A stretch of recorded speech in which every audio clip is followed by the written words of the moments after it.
everybody, welcome back.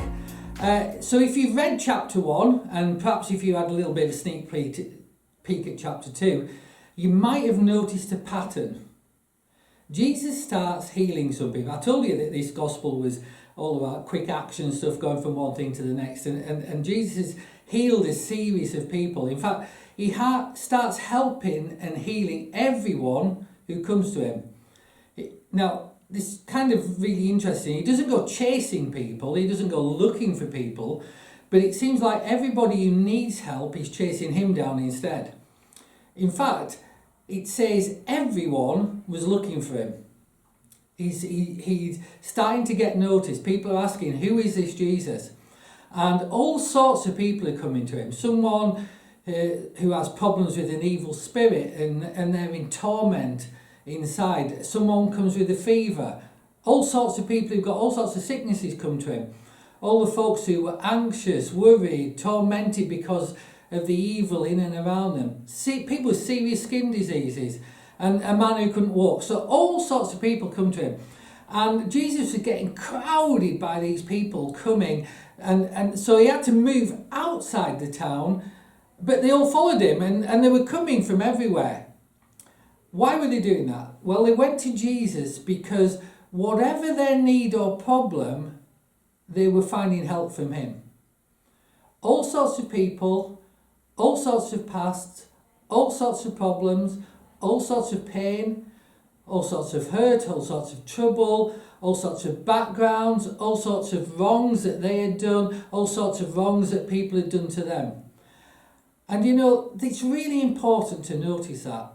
When we're trying to get to know Jesus, it's a really common thing to think that Jesus won't want to know us because of all the stuff that we've had in our life. Or to think, well, Jesus, he helps other people, but he won't help me. I'm not important.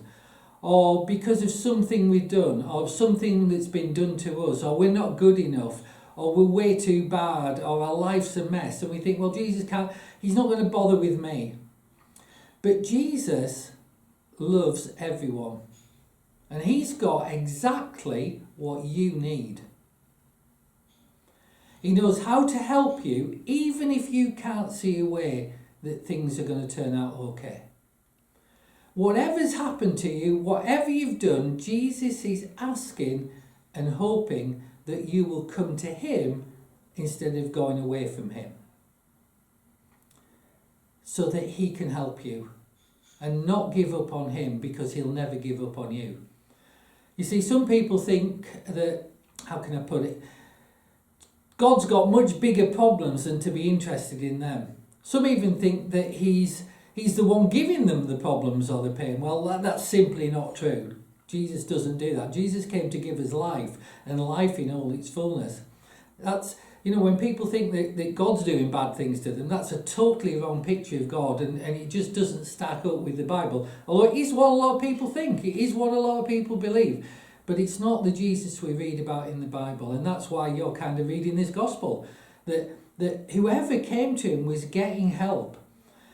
And you know, when people had this attitude that Jesus, you know, might not want to help them, this passage, one of the passages that you've read in this chapter, said actually that made Jesus angry. It made Jesus angry to think that people would think he didn't want to help. But to everyone who he says, come to me, seek me out, he's got the answers you need. And he says, I'm willing to help. So whatever you need right now, whatever your past is, whatever you've been through, whatever you're going through, and whatever you will go through, he's there and he's willing to help. And so that's what I want you to just take away from today, that whoever you are, Jesus is for you, not against you. And if he's for you, you can find the answers that will help. So I'll be back tomorrow. If you haven't had a sneak peek already, read chapter 2 and I'll see you then.